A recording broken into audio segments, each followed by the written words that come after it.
नमस्कार दोस्तों, स्वागत है मेरे चैनल में आप सभी का। तो मेरे जितने बड़े भाई बहन और माता पिता हैं, मैं उनको प्रणाम करना चाहती हूँ। और आज मैं आप लोगों को बहुत ही प्यारा धान लगाते समय का कजरी की सुना रही हूँ। मेरा गाना कैसा लगे आप लोग कमेंट करके ज़रूर बताना। और जो लोग नए हमारे चैनल पर, प्लीज़ हमारे चैनल को सब्सक्राइब कर लेना और गाने को आप लोग फुल आवाज करके सुनना। धन्यवाद। खेतवा जोताई भोला बोवन धनवा, उगी जाला भंगिया धतुरवाना। खेतवा जोताई भोला बोवन धनवा, उगी जाला भंगिया धतुरवाना। भंगिया तोड़न भोला गई न शिवनवा, भंगिया के तोड़ी भोला लौटन घरवा। भंगिया के तोड़ी भोला लौटन घरवा, दई दिहन गौरा जी के हथवाना। भंगिया के तोड़ी भोला लौटन घरवा, दई दिहन गौरा जी के हथवाना। पिसी दानाए गौरा भंगिया धतुरवा, मन मोरा भैल बैरगियाना। पिसी दानाए गौरा भंगिया धतुरवा, मन मोरा भैल बैरगियाना। खेतवा जोताई भोला बोवन धनवा, उगी जाला भंगिया धतुरवाना। एक हाथे गौरा जी भंगिया घोटें, दूसरे हाथे पोछनी असुआना। एक हाथे गौरा जी भंगिया घोटें, दूसरे हाथे पोछनी असुआना।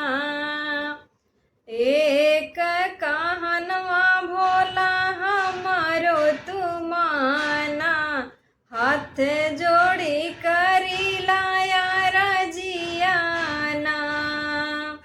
खेतवा जोताई भोला बोवन धनवा, उगी जाला भंगिया धतुरवाना।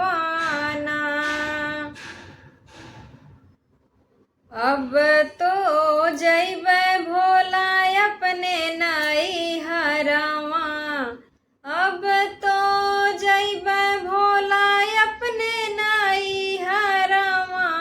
आई गयल सावन के महीनवाना,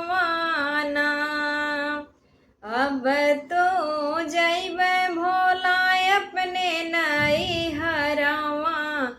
आई गयल सावन के दिनवाना। खेतवा जोताई भोला बोवन धनवा, उगी जाला भंगिया धतुरवाना। बाबूजी बैठल रोवन दुआरवा, माई हमरी रोवनी आंगनवाना। बाबूजी बैठल रोवन दुआरवा, माई हमरी रोवनी आंगनवाना। खेतवा जोताई भोला बोवन धनवा, उगी जाला भंगिया धतुरवाना।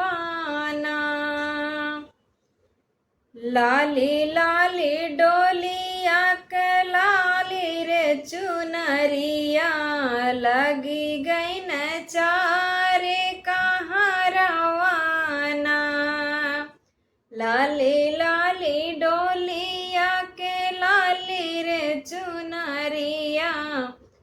लगी गई न चारे कहाँ रवाना।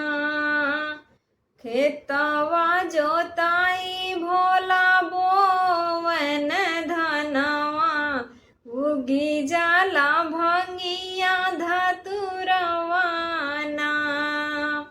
खेतवा जोताई भोला बोवन धनवा, उगी जाला भंगिया धतुरवाना। ससुरे के बतिया बताया जिनी गौरा, मैया जी सुनी है त चिंतित मना होई है। भाभी जी मरी है तनवाना। ससुरे के बतिया बताया जिनी गौरा, मैया जे सुनी है त चिंतित होई जई है। भाभी जी मरी है तनवाना। खेतवा जोता